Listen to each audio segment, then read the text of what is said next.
This morning, Barb Perez is doing the Pledge of Allegiance.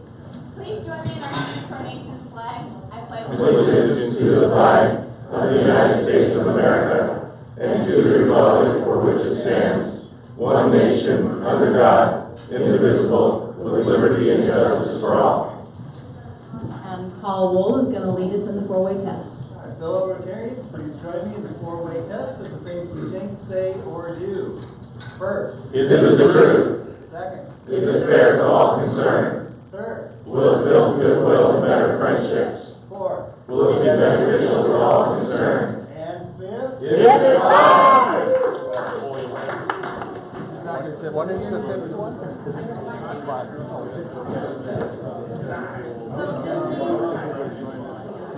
There are no visiting Rotarians. Are there any other visiting Rotarians out there that have not signed in? Okay, and guest, Janita Zell, you have a guest. Oh, I do. My husband's here. He's way up there.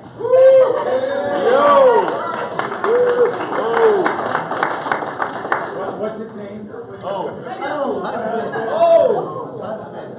This makes it really easy. There you go. That's my nickname. Nate Peters, you have a guest. With me is our speaker today, Dr. Heynderickx, the president of St. Martin's University. Yay! And Crystal, you have a guest. Yes, with me today is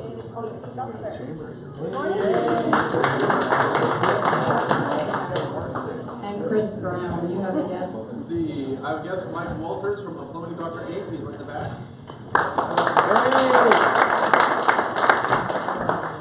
Len Fosher, you have some announcements. I do. You said you don't. I don't. Sit down. Okay. You Got got another baby. Oh, I thought you meant, do I have something for the board meeting? No, do you Oh, have what? any announcements? What? No, this meeting. Nate, that would mean you're up. Please welcome Nate for Paul Harris Foundation.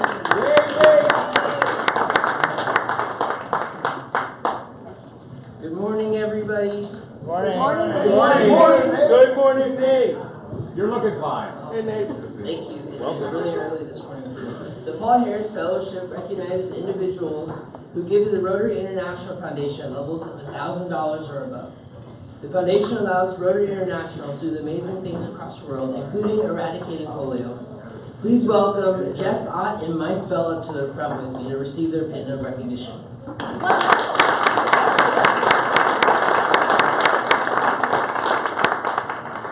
Did I not do my job in the early morning and see if they're actually here? Apparently not. Right. What level were they,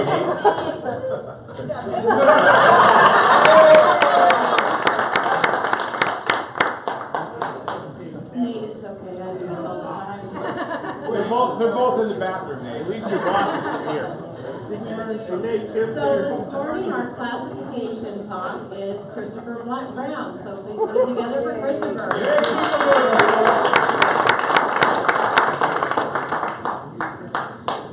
See, good morning, fellow Rotarians. Microphone, I need some microphone.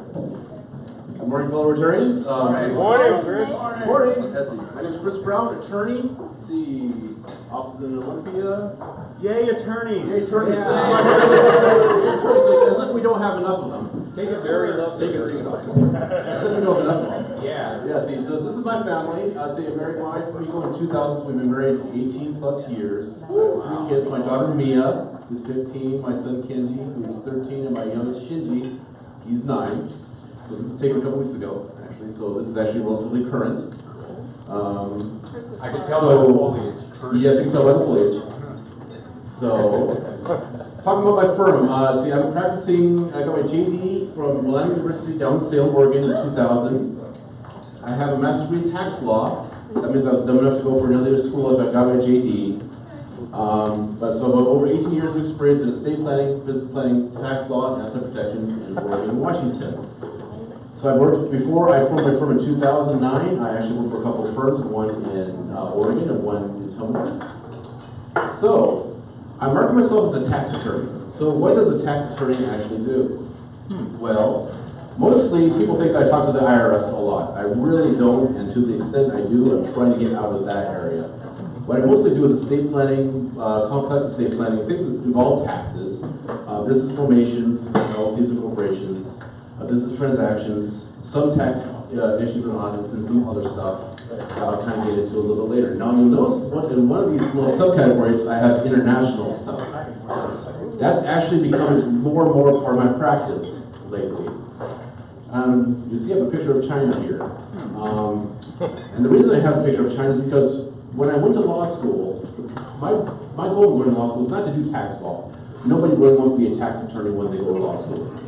We're kind of the nerds of the legal community. Us and patent attorneys, and they are really out there. Yeah. But what I want to do is international business transactions. I used to speak Japanese fluently, now I'm conversation fluent, but I want to do international business transactions, but I've taken a long about way to get there. So the reason I have a map of China is because in November, last month, I went to the first ever China International Import Expo that's held in Shanghai, China, from November 5th to the 10th. At this expo, over 1 million attendees appeared. This is a huge, huge event. It's announced by President Xi of China in 2017 as their basically opening China's market to the world. So we had over 1 million attendees, 172 countries, regions, and international organizations, and more than 3,600 businesses were represented at the expo. It was a huge deal. Okay, this is what it looked like. I mean, it was like basically a flower. The pavilion was like a flower in the middle, and then you had like all these exposition centers outside. And we were located on floor 7.2.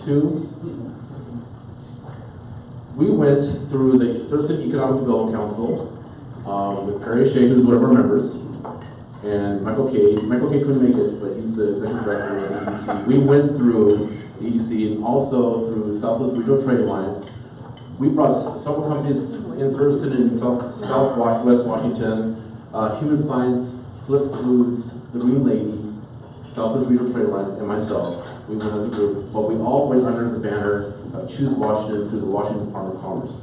Some of the business representatives of that group were Changyi Wine Distributors, Washington State China Relations Council, the Economic Alliance of Snohomish County, Economic Development Alliance of Skagit County, and several other businesses. This is a huge thing. Now, because of the trade war, and this is some of the pictures that I had, this is me with an attorney that I met in Shanghai, Alicia, and Costco was represented. Now, the reason I point out Costco is because there were some U.S.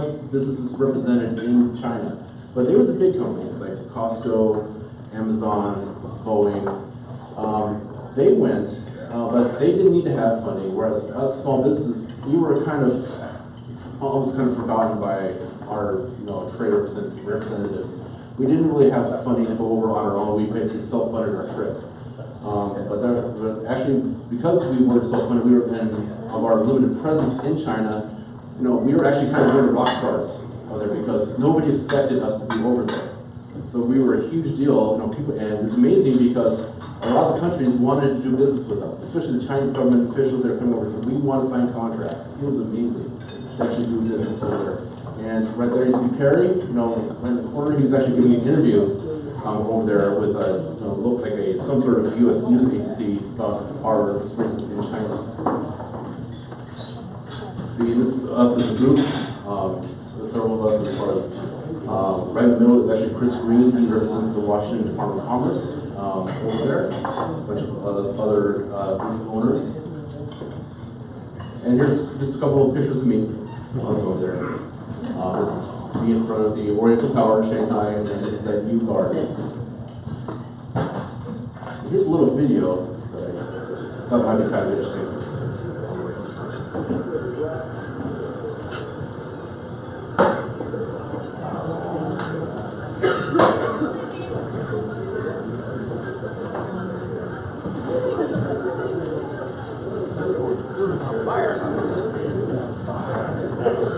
They have different sign ordinances there.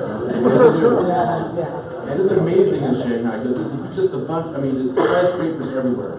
It's like this little mini building is popping up all over the place. So that was basically, this is like a night show every single night while you're there.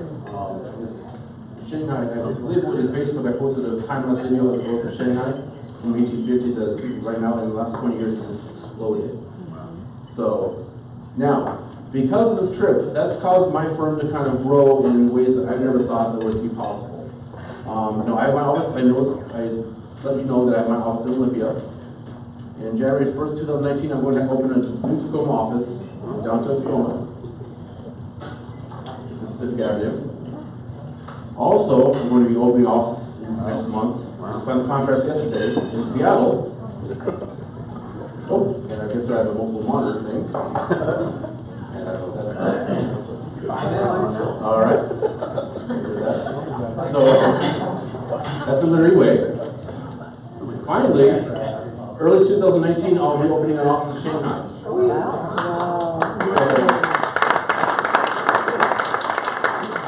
What this allows me to do is become pretty much the premier law firm in Southwest Washington, actually offer international legal services in the business context. So if you know of anybody that's interested in doing business in China, also have contacts in Korea and Japan, please have them come see me. I'd be more than happy to talk to them about doing business in China. Yes. Where's your Christmas tree lot? Where's my Christmas tree lot? It's Jonathan Sprosky reference. Oh, I'm sorry. Sorry, I couldn't bring Jonathan as a lawyer. So, do you have any questions? That's awesome, guys. All right. Well, thank you for your time. Yeah.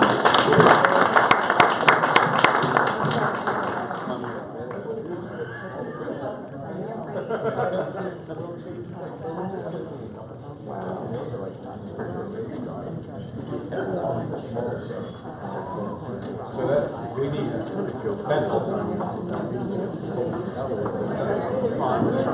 Chris's computer.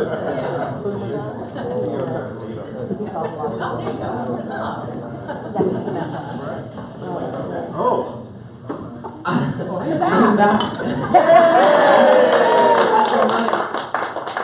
So I'm introducing our speaker this morning. Dr. Roy F. Heynderickx is president of St. Martin's University and has worked in Catholic higher education for over 28 years. Prior to St. Martin's, Heynderickx oversaw the University of San Diego's Finance and Administration Division and spent 27 years at the University of Portland, ultimately serving as its chief financial officer. He is an appointed commissioner to the Northwest Commission on Colleges and Universities, board member at the Olympia Tumwater Foundation, the Olympia Federal Savings, the Independent Colleges of Washington, the Association of Washington Businesses, Great Northwest Athletic Conferences, Washington Higher Education Facilities Authority, and the Fulcrum Foundation. Please join me in welcoming Dr. Heynderickx.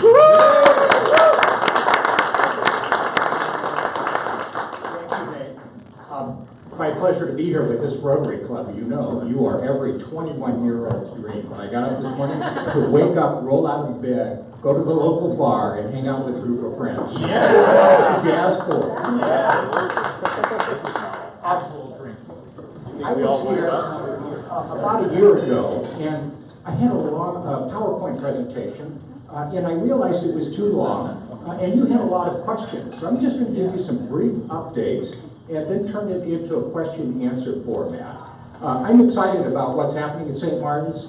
I'm finishing up my 10th year at the university. I can't believe it's been 10 years already. We've got a really great role, and here's some of these updates. How many of you are following our basketball this season?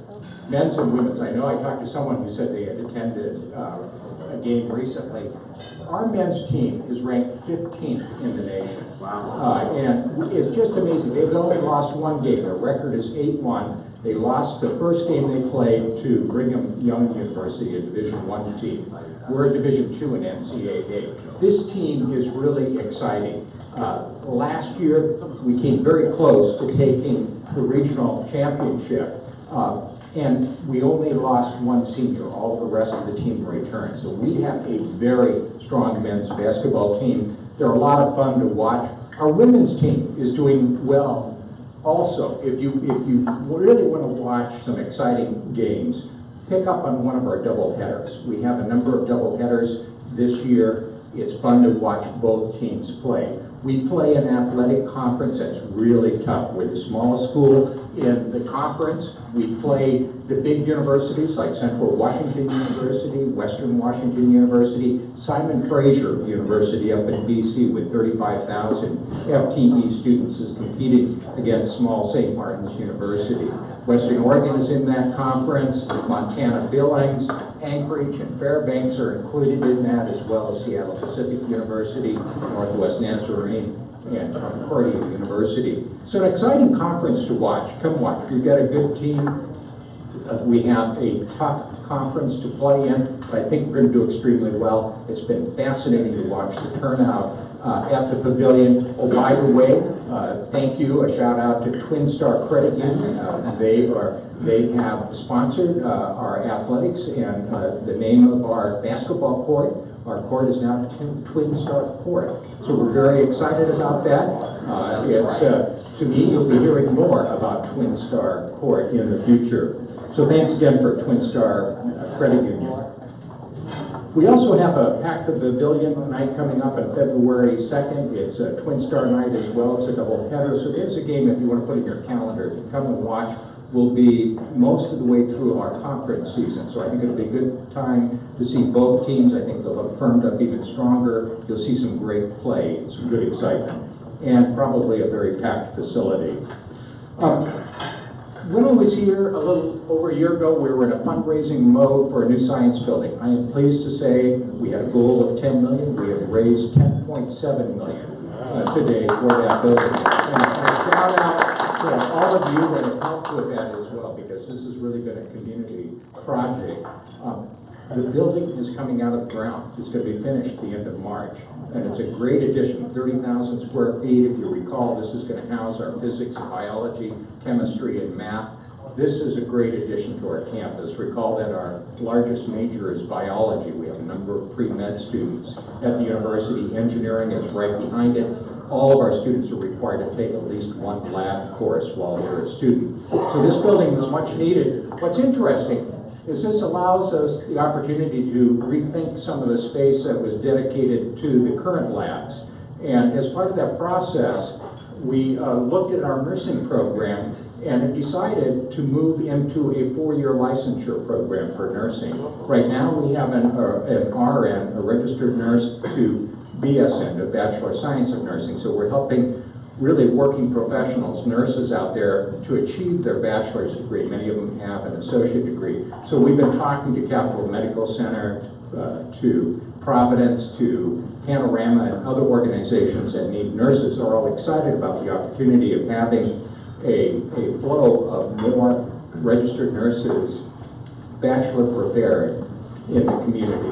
So you're going to see more emphasis on that in the future, but the space we're freeing up allows us to rethink lab space and dedicate space to the nursing program, which we couldn't do without this new science building. So we're excited about that. We're also looking at a complementary program in exercise science. We find a lot of students are very interested in recreational sports or athletics, so we're offering exercise science. We have a host of other new programs. We have a new Master's of Environmental Engineering you'll be hearing about in the future. Engineering continues to grow, and we are considering other new engineering programs to complement the programs that we have had for a number of years.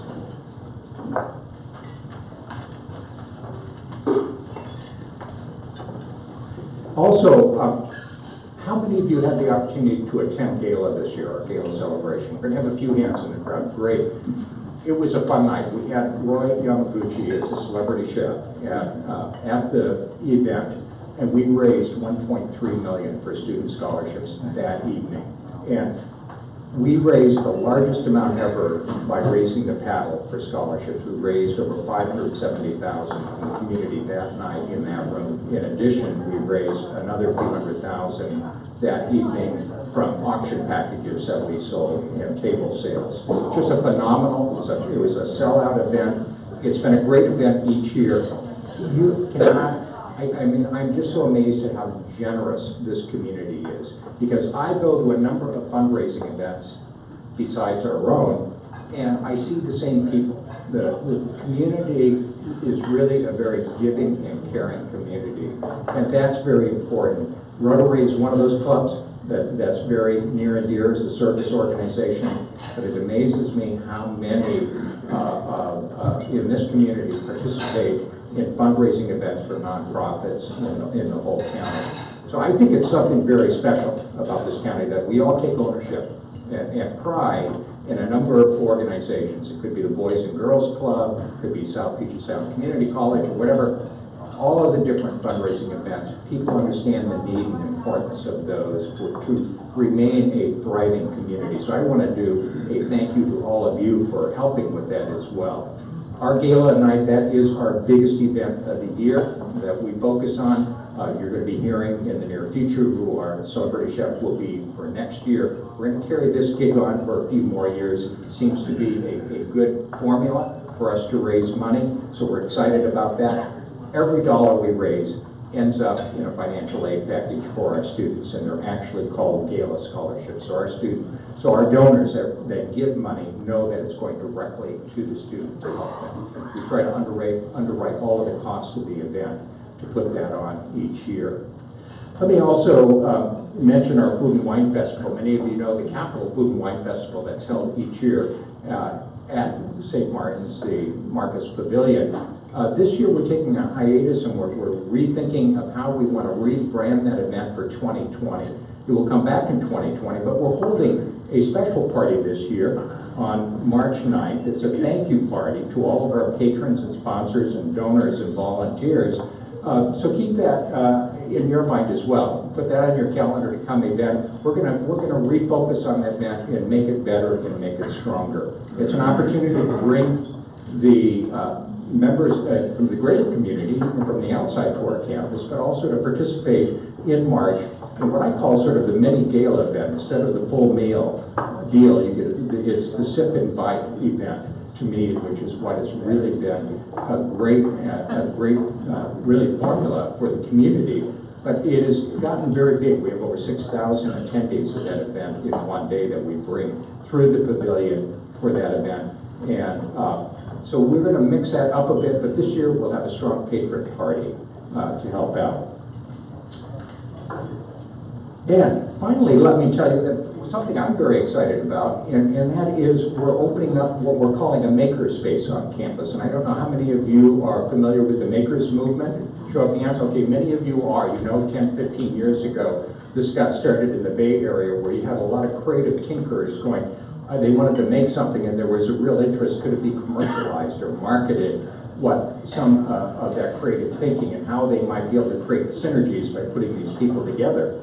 Well, we've been working with a number of organizations in the community, the City of Lacey, the Economic Development Council, the K through 12 school districts, as well as South Puget Sound Community College and the Evergreen State College, to really find a space to build our own maker space. In other words, a space where people can come and create, have the tools, and to be provided other expertise to be able to create things and receive guidance of how that might work. We have identified space on our campus, and we're in the process. You'll hear about a grand opening in early spring. I'm hopeful in January you'll know a great deal more about it. What we want to do in this community, and many of you are doing it already, is how do we home grow employment opportunities for people that want to remain here rather than having to drive north every day for their employment. How do we make a strong, vibrant small business community and help those small businesses grow? This is part of it. And so along with the EDC's efforts, with the incubator small business program, really the germ and the seed of the idea can actually be developed in this makerspace. And so we're looking at equipment that will be added to that, and I know a number of organizations have helped sponsor and contributed towards this new program. I know also the City of Lacey and the EDC are looking at a full-time director they would hire to help run and manage that part. I'm hoping that we see a lot of people get connected with the makerspace.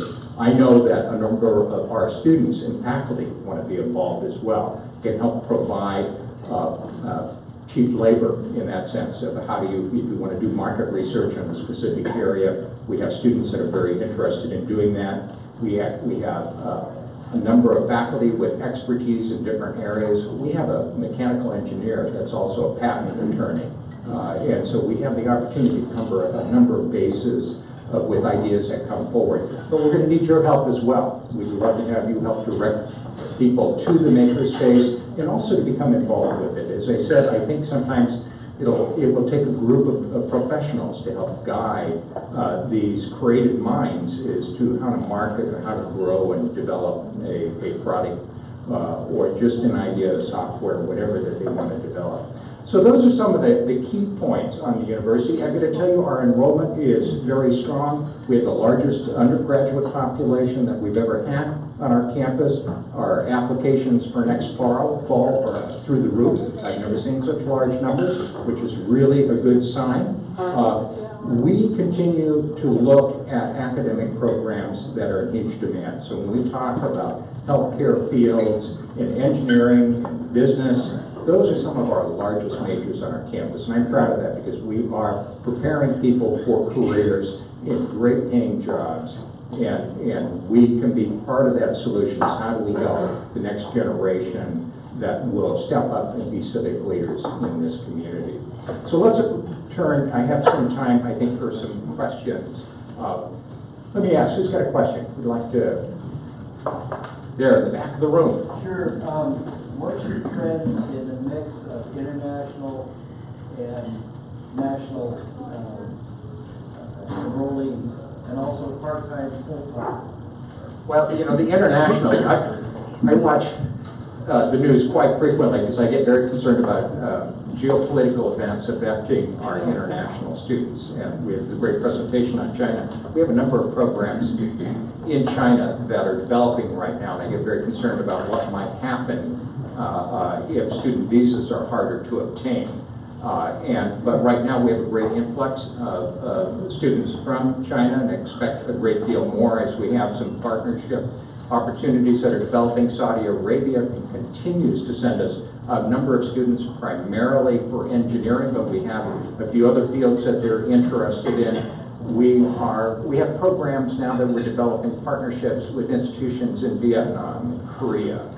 We've had one for a long time in Brazil. Their economy is struggling, and so it's hard to attract those. But we believe to really have a robust education environment, it's important to have international education partners, students with different ideas. It's great to have them come here to this campus. We have a number of exchange programs.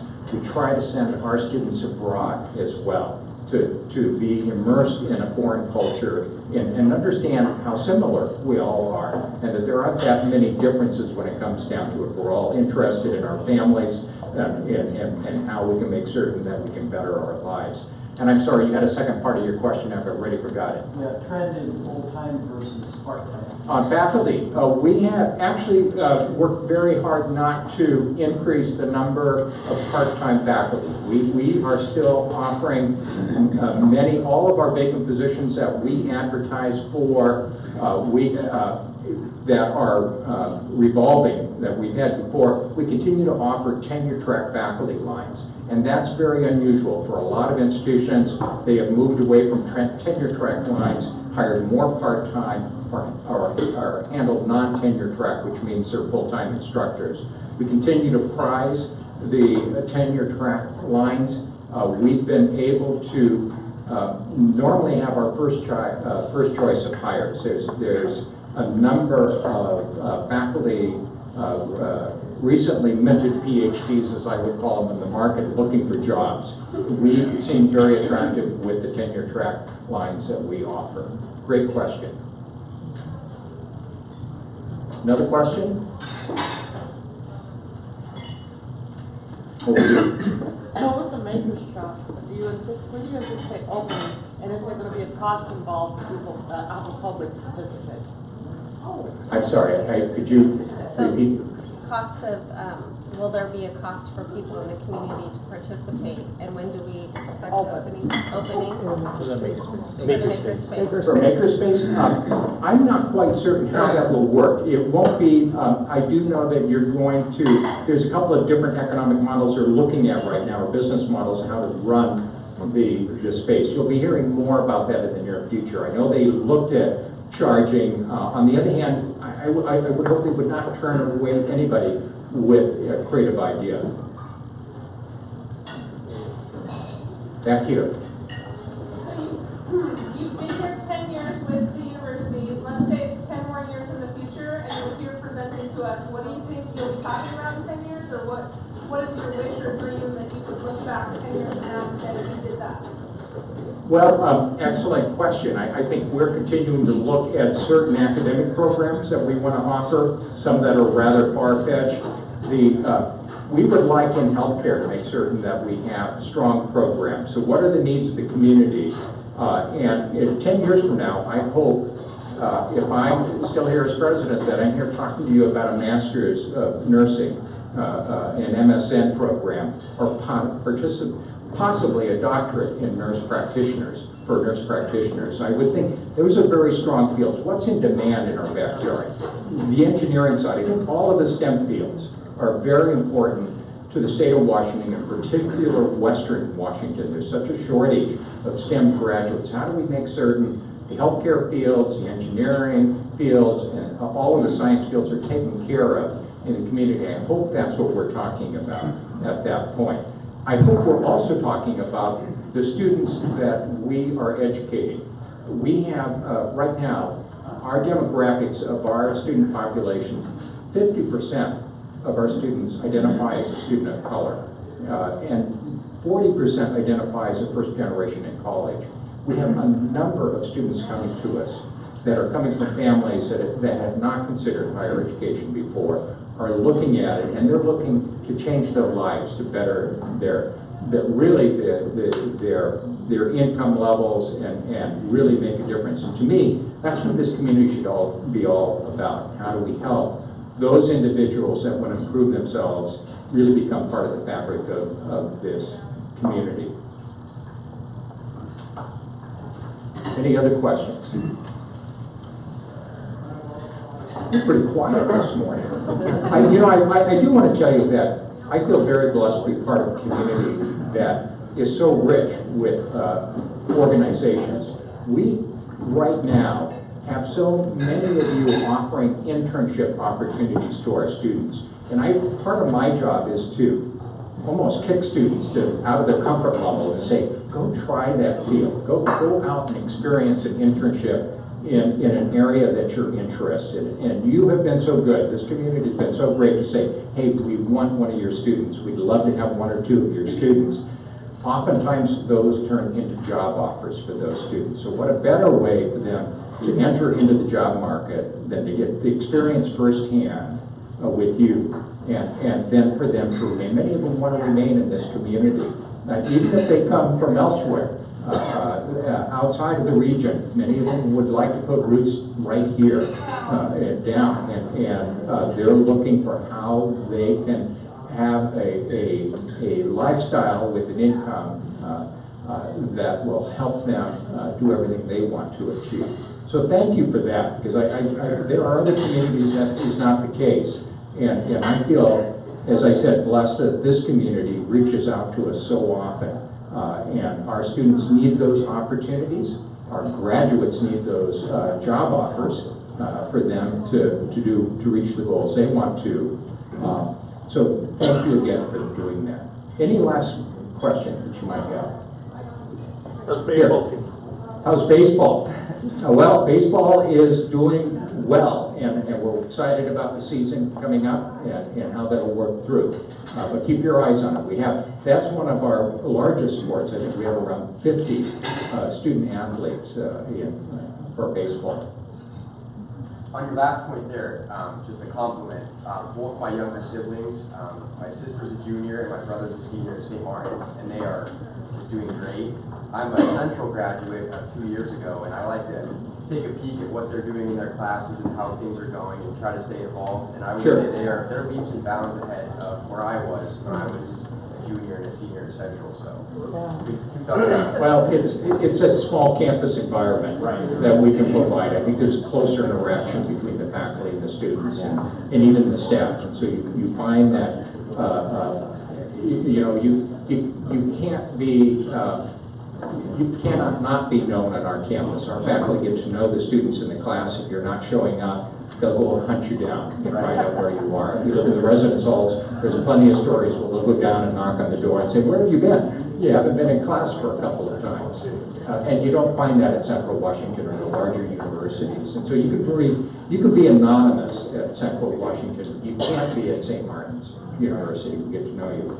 The other great strength that we have is we have more non-traditional age students on our campus than I've seen for a lot of small campuses. And that's primarily because of the military that we serve. And all of you do in your businesses and what you do. We're blessed to have that. The number of military families in our backyard, but about 1 out of every 4 of our students is either an active military, a former military, a spouse, or a dependent, a child of the military. So we have very close ties, and oftentimes they are older students that are coming to us, and that provides a richer experience in the classroom, because those experiences they have are far different than a 20-year-old's experience. And it adds something different. They're much more disciplined in their studies than you find the traditional age students. And so you find a number of things that make it a very positive synergy in the classroom for our students to be successful. Doug? Dr. Heynderickx, 2 questions. One, do you ever get an opportunity to be in the classroom and lecture and actually perhaps teach a course? And secondly, in the last 10 years, what has been the most noticeable difference in the student population with regards to attitude and just kind of overall behavior? Well, I do get the occasion to go in and teach. In fact, I taught a couple of years ago. I was supposed to teach last year and I couldn't because I was pulled in too many other directions. So occasionally I will go in and co-teach a class. I am an occasional lecturer as well when I'm invited into the classroom to speak. So I do like to get in and keep my hands sort of in understanding what's happening in the classroom. It's a great way to get a better feel of our students and what's happening and where they are. I think students are much different today than they were 10 or 20 years ago. And they seem to be more focused today, more willing to speak up. They're more opinionated, I can tell you that. And maybe they should be. They're more outspoken. And parents, you're doing a great job. But I would say that, you know, what I do find is that they seem to be more focused on why they're there and what they want to do afterwards. And many of them, they still have all the same questions we had when we were in school about what am I going to do after I leave here. Some of them are struggling about what degree they want to take.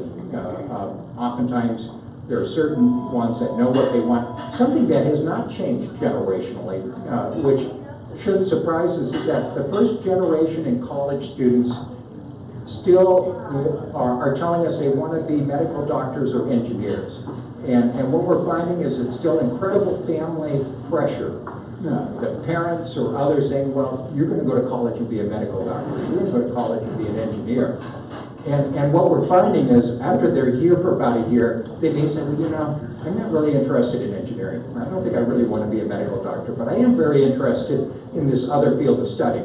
And so they'll gravitate, but that has not changed. You see so many parents, you know, even 50 years ago, they were saying you ought to go to school and be a medical doctor. You're a smart person, a smart young person.